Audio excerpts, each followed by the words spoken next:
तो नमस्कार प्रिय विद्यार्थीगण, आज के वीडियो में एक बार फिर से आप सभी का बहुत बहुत स्वागत है। तो आज के वीडियो में हम लोग पढ़ने वाले हैं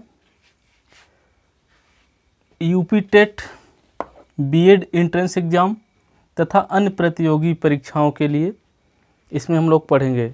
ठीक है, तो अगर आप यूपी टेट की तैयारी कर रहे हैं उसके लिए है, बीएड एंट्रेंस एग्ज़ाम आपको देना है जिसमें हिंदी विषय से संबंधित जो रहता है बीएड में वो चीज़ इसमें मिल जाएगा आपको, तथा अन्य प्रतियोगी परीक्षाओं के लिए जिसमें हिंदी से आते हैं क्वेश्चन और इस टॉपिक से आते हैं।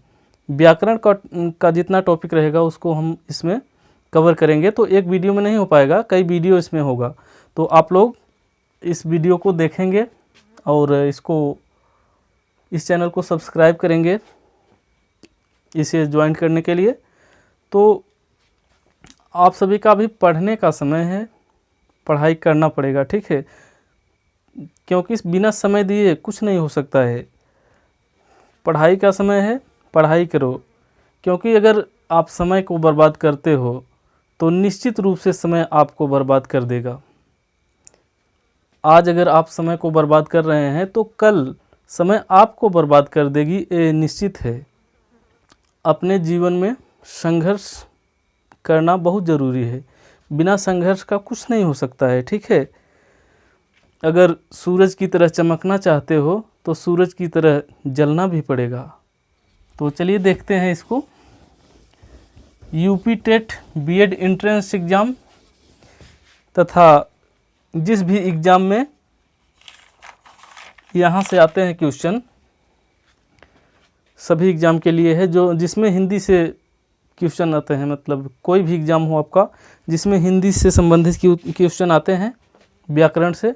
तो व्याकरण हम शुरू करने चल रहे हैं। तो आज हमारा है भाषा से शुरू कर रहे हैं। ठीक है, भाषा क्या है, भाषा से आज शुरू कर रहे हैं। तो भाषा देखिए, भाषा में भास, संस्कृत के भास धातु में भास धातु में आप प्रत्यय जोड़कर बना है, जोड़ने से बना है। ये भास धातु संस्कृत के भास धातु में अप्रत्यय जोड़ करके क्या बना है, भास यानी भाषा बना है। ठीक है, भाषा कैसे बना है, संस्कृत की भास धातु में अप्रत्यय जोड़ करके भाषा बना है, जिसका अर्थ क्या होता है, जिसका अर्थ होता है, अर्थ इसका होता है बोलना, इसका अर्थ होता है बोलना या कहना। ठीक है, तो ये होता है भाषा। भाषा के संबंध में ये था। तो शुरुआत कर रहे हैं, अभी आगे पढ़ेंगे तो बहुत अच्छा लगेगा आपको पढ़ने में। तो ये हो गया, भाषा भास धातु से बना है जिसमें आप प्रत्यय जोड़ा गया है, जिसका अर्थ होता है बोलना अथवा कहना। ठीक है, इतना हुआ। तो अब भाषा की परिभाषा हम लोग देखेंगे, भाषा कहते किसे हैं। ठीक है, तो भाषा की परिभाषा देखते हैं। भाषा की परिभाषा दिख रहा है कि नहीं, भाषा की परिभाषा तो भाषा की परिभाषा अनेक विद्वानों ने अलग अलग दिया है, लेकिन सर्वमान्य जो है उसको हम लोग देखते हैं। तो भाषा कहते हैं किसे कहेंगे, वाणी के जिस माध्यम से मनुष्य अपने विचारों का आदान प्रदान करता है उसी को क्या कहते हैं, भाषा कहते हैं। ठीक है, इसको अपने हिसाब से भी लिख सकते हैं, लेकिन समझना है, आप समझ जाएंगे तो आराम से कर लेंगे। ठीक है, तो इससे परिभाषा तो एग्जाम में नहीं पूछा जाता है, लेकिन इससे प्रश्न आ जाते हैं कभी कभी, तो इसको भी जानना जरूरी है। तो भाषा की परिभाषा हो जाएगी, वाणी के जिस माध्यम से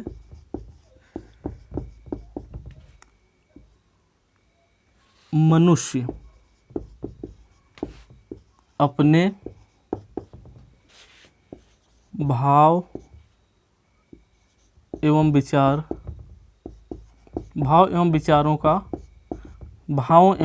का आदान प्रदान करता है।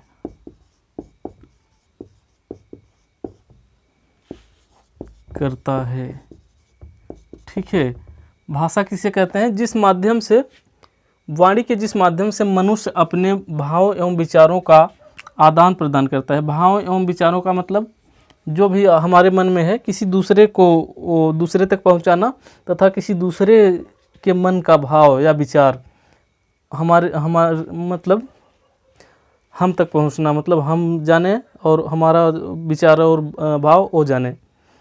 जिस माध्यम से जानेगा वही भाषा है। ठीक है। तो वाणी के जिस माध्यम से मनुष्य अपने भावों एवं विचारों का आदान प्रदान करता है। आदान प्रदान का मतलब कुछ हम कहेंगे उनको, मतलब भाव और विचार प्रकट करेंगे उनके सामने, वो समझेंगे, और कुछ और प्रकट करेंगे, हम समझेंगे। तो यही भाषा है। भाषा के ही द्वारा ये संभव है। ठीक है। तो भाषा के रूप देखते हैं। तो भाषा के कितने रूप हैं? भाषा के रूप देखते हैं। तो भाषा के रूप देखते हैं। तो भाषा के रूप हैं, दो हैं, तीन भी कहीं कहीं मिलता है, लेकिन तीन नहीं मानेंगे, मुख्य रूप से दो ही हैं। ठीक है। एक तो है मौखिक, एक है मौखिक भाषा, एक है लिखित भाषा। लिखित भाषा एक सांकेतिक भाषा भी है, लेकिन सांकेतिक भाषा को भाषा नहीं माना जाता है। भाषा विज्ञान की दृष्टि से सांकेतिक भाषा को भाषा नहीं माना जाता है। ठीक है। तो भाषा दो ही मानेंगे हम, मौखिक भाषा और लिखित भाषा। सांकेतिक भाषा को भाषा में नहीं माना जाता है, भाषा नहीं माना जाता है। भाषा विज्ञान की दृष्टि से इसको भाषा नहीं माना जाता है। ठीक है। तो दो ही मानेंगे। सांकेतिक भी होता है जिसमें संकेतों द्वारा मतलब समझा जाता है, भाव एवं विचार संकेतों द्वारा व्यक्त किया जाता है। जैसे इशारा से, कोई भी चीज़ इशारा से करेंगे। ठीक है। जैसे ऐसे अगर दिखाएंगे, सांकेतिक भाषा, इसका मतलब मारने के लिए कह रहे हैं। ठीक है। इसी प्रकार से सांकेतिक भाषा में बहुत कुछ बताया जा सकता है।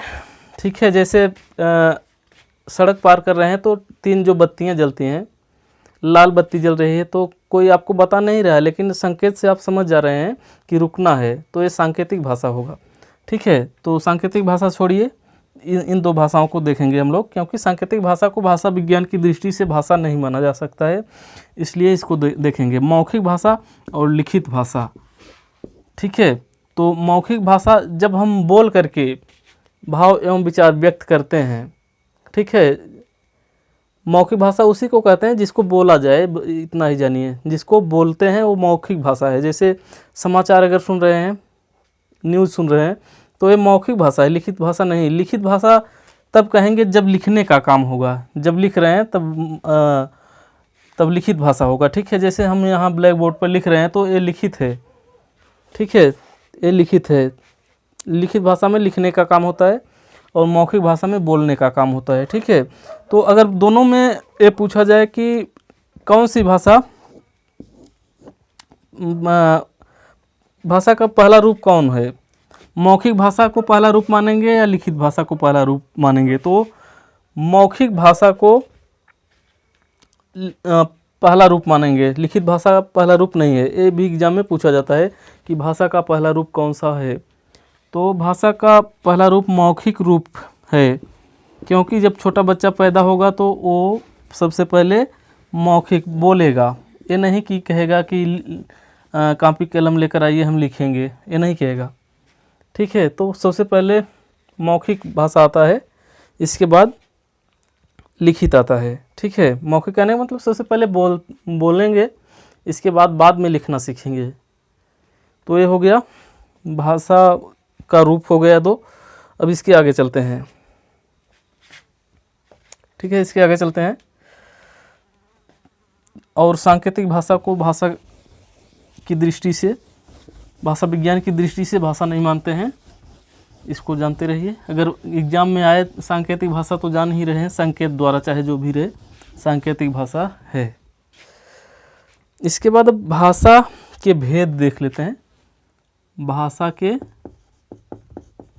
भेद, भाषा के भेद देखेंगे अब हम लोग। तो भाषा के भेद कई भेद हैं, मतलब निश्चित नहीं है इसमें भाषा के कितने भेद हैं, ठीक है, लेकिन मुख्य मुख्य जो हैं उसको हम लोग देखेंगे। तो सबसे पहले देखेंगे मातृभाषा। मातृभाषा, मातृभाषा, मातृभाषा बहुत ही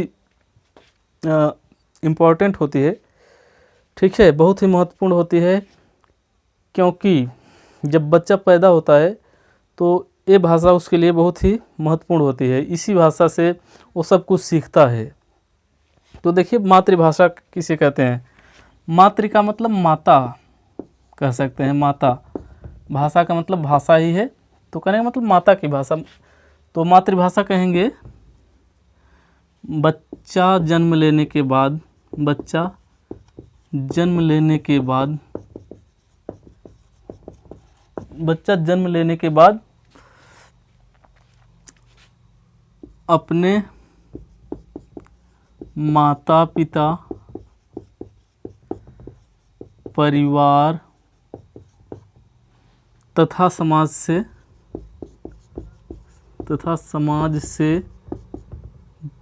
जो भाषा सीखता है, जो भाषा सीखता है, ठीक है, जो सीखता है, जो भाषा सीखता है उसी को कहते हैं मातृभाषा। मातृभाषा क्या है, जब बच्चा जन्म लेता है तो जन्म लेने के बाद अपने घर ही सीखता है, वो चाहे जो कुछ भी सीखता है, बोलना सीखता है, ठीक है, तो वही भाषा बोलेगा जो माता पिता बोल रहे हैं, जो उसके परिवार में बोल रहे हैं, तो ये भाषा उनकी मातृभाषा होगी, ठीक है। मातृभाषा मतलब बच्चा जन्म लेने के बाद माता पिता और परिवार से जो भाषा सीखता है यही उसकी मातृभाषा होती है। तो ये हो गया मातृभाषा। और मातृभाषा के संबंध में ये है कि बच्चों के मानसिक विकास के लिए, बच्चों के मानसिक विकास के लिए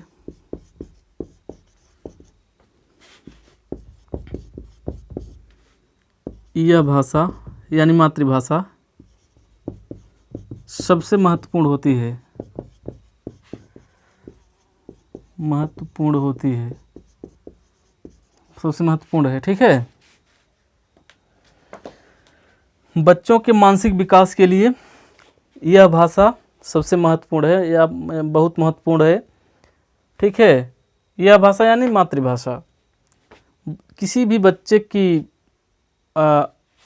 मानसिक विकास, बच्चे का मानसिक विकास ज़्यादा से ज़्यादा उसकी मातृभाषा में ही हो सकता है, दूसरी भाषा में नहीं हो सकता, ठीक है। अगर अंग्रेजी जैसे उनकी मातृभाषा हिंदी है तो हिंदी में ज़्यादा से ज़्यादा उसका विकास होगा, न कि दूसरी भाषा यानी अंग्रेजी या और कोई भाषा में नहीं होगा, क्योंकि जो कुछ भी वो बच्चा सोचेगा अपनी मातृभाषा में ही सोचता है। जैसे अगर हिंदी है उसकी मातृभाषा तो कोई भी विचार करेगा या कुछ भी सोचेगा तो वो अपनी मातृभाषा यानी हिंदी में सोचेगा, न कि अंग्रेजी में सोचेगा, ठीक है। जो मनुष्य जो भाषा हरदम बोलता है, ज़्यादा से ज़्यादा जो भाषा प्रयोग करता है उसी भाषा का प्रयोग करता है विचार करने में, सोचने में, ठीक है।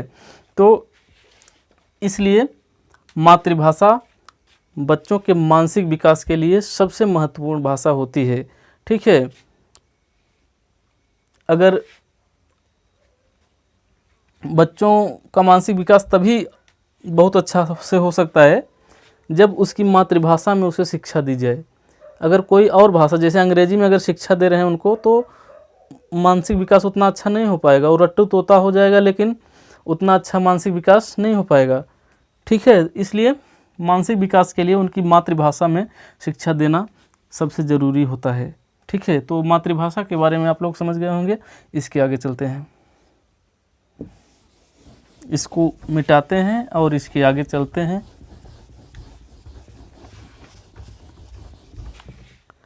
इसके बाद राष्ट्रभाषा, इसके बाद राष्ट्रभाषा को देखते हैं।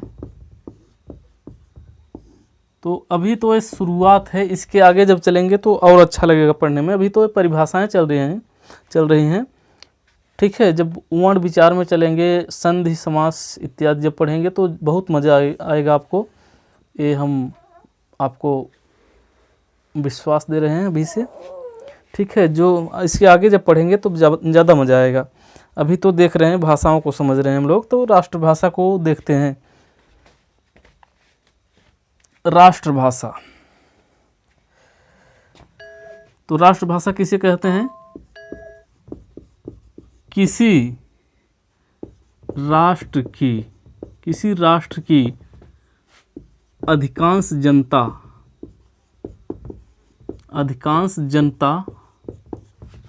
जिस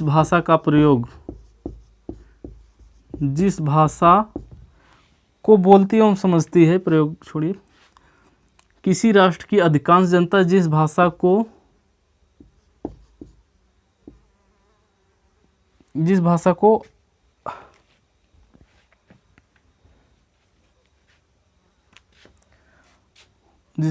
बोलती व समझती है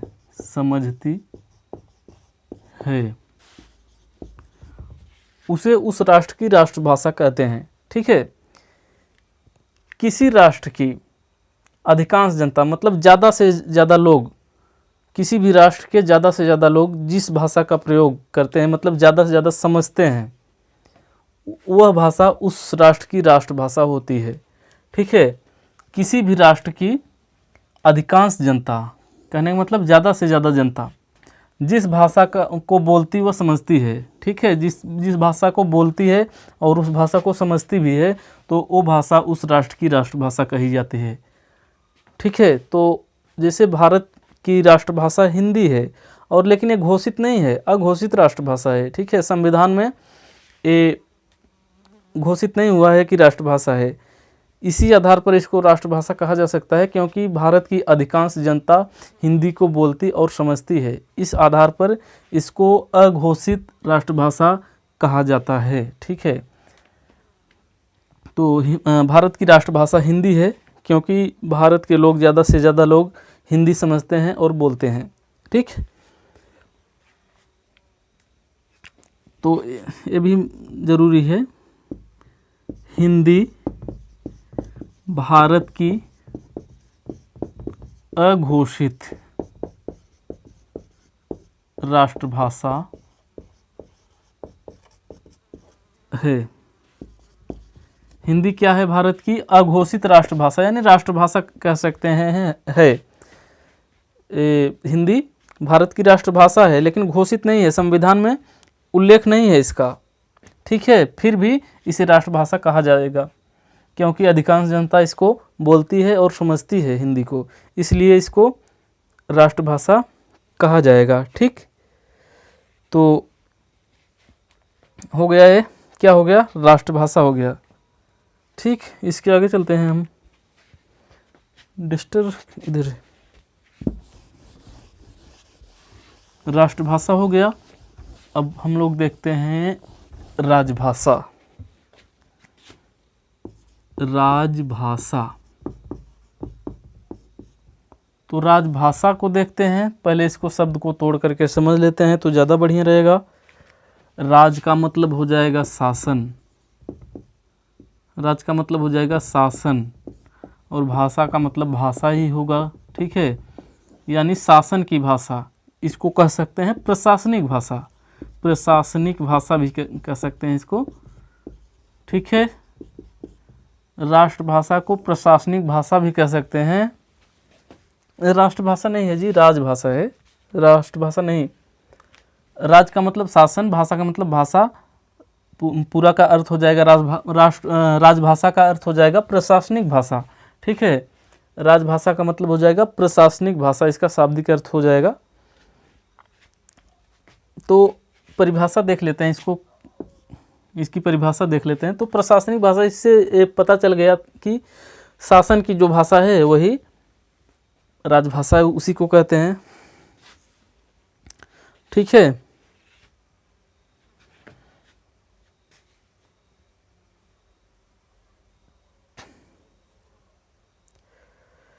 तो देखिए संविधान द्वारा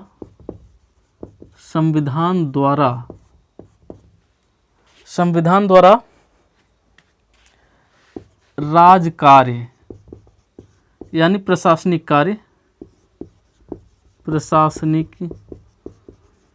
कार्य करने के लिए जिस भाषा को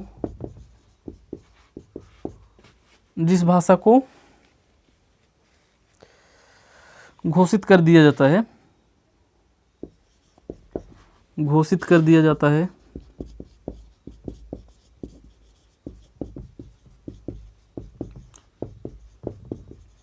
उसे राजभाषा कहते हैं। ठीक है, संविधान द्वारा राज कार्य करने के लिए जिस भाषा को घोषित कर दिया जाता है उसे राजभाषा कहते हैं। राजभाषा, राजकार्य यानी प्रशासनिक कार्य। ठीक है, प्रशासनिक कार्य तो राजभाषा समझ गए। वर्तमान में यहाँ दिख तो रहा है वर्तमान में राजभाषा कितनी है? 22 हैं। हिंदी सहित, यहाँ लिख देंगे हिंदी सहित वर्तमान में राजभाषाओं की संख्या 22 है। ठीक है, वर्तमान में राजभाषाओं की संख्या कुल 22 है, जिसको राजभाषा का दर्जा प्राप्त हो चुका है। ठीक है, तो यह हो गया। इसको राजभाषा का दर्जा किस सूची में प्राप्त है? 8वीं अनुसूची में। 8वीं अनुसूची में। ठीक है, संविधान की 8वीं अनुसूची संविधान के किस अनुच्छेद में? संविधान के अनुच्छेद 343 से 351 में। ठीक है, 343 से 351 में ये है। ठीक है, तो ये हो गया हमारा राजभाषा। राजभाषाएं 22 हैं, जिसको जो आप लोग इस चैनल पर मिल जाएगा आप लोगों को, तो इसका लिंक दे देंगे। इस चैनल पर है, वहाँ से आप सब देख सकते हैं। ठीक है, तो वहाँ पर बहुत अच्छे से बताया गया है, एक ट्रिक के माध्यम से बताया गया है, जिसको आप बहुत आसानी से 22 भाषाओं को बहुत आसानी से याद कर पाएंगे। एक ट्रिक के द्वारा बताया गया है। ठीक है, अगर कहेंगे तो फिर से हम बना देंगे वीडियो, लेकिन ये वीडियो इस चैनल पर आप सभी के लिए उपलब्ध है, इस समय मिल जाएगा, वहाँ से आप सब देख सकते हो। ठीक है, इसके आगे चलते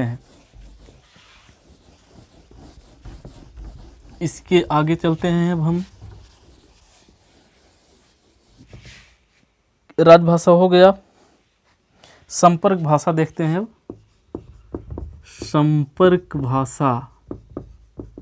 संपर्क भाषा किसे कहते हैं? तो संपर्क भाषा को देख लेते हैं। तो संपर्क भाषा उसी को कहते हैं जो एक दूसरे से संपर्क कराए, यानी संपर्क सूत्र का कार्य करे, जो भिन्न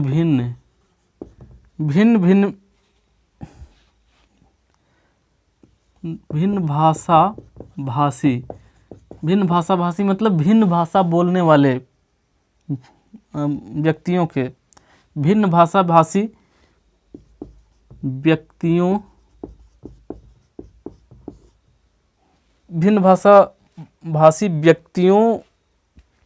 के बीच संपर्क सूत्र का काम करती है ये भाषा।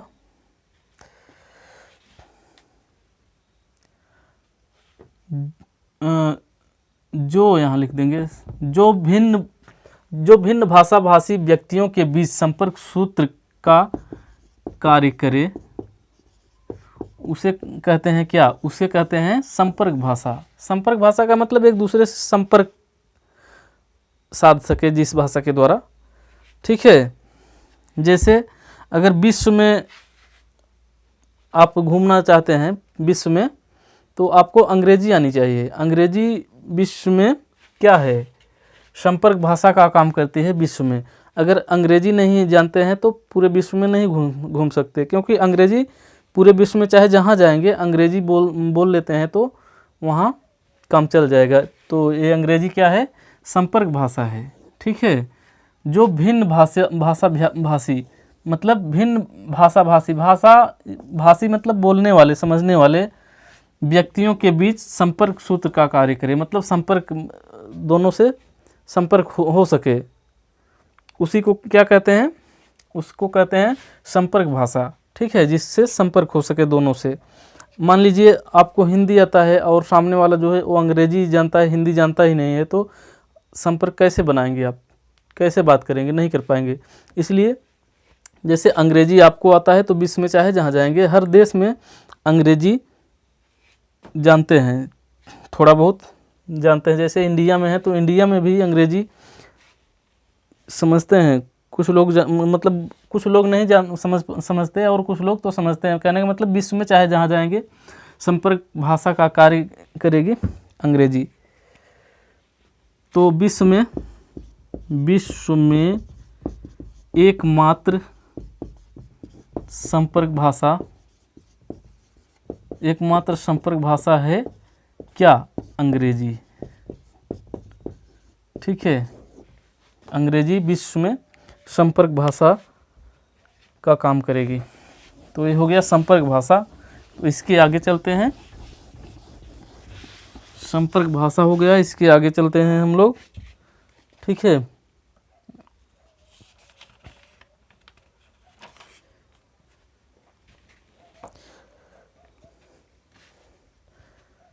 देखते हैं विभाषा। क्या देखते हैं? विभाषा। विभाषा को देखते हैं। विभाषा क्या है? तो विभाषा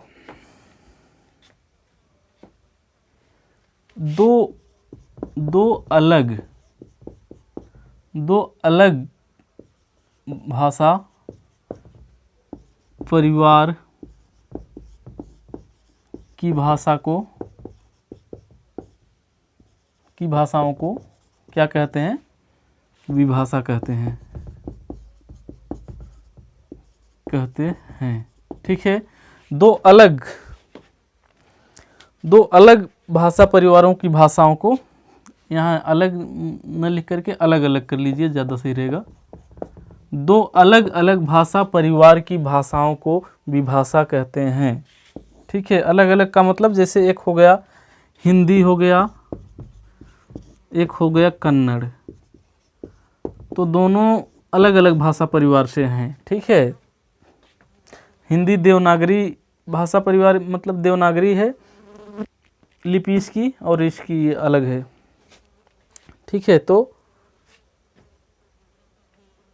कहने का मतलब भाषा परिवार अलग है इनका, हिंदी है एक कन्नड़ है, ठीक है। इसके बाद सहभाषा।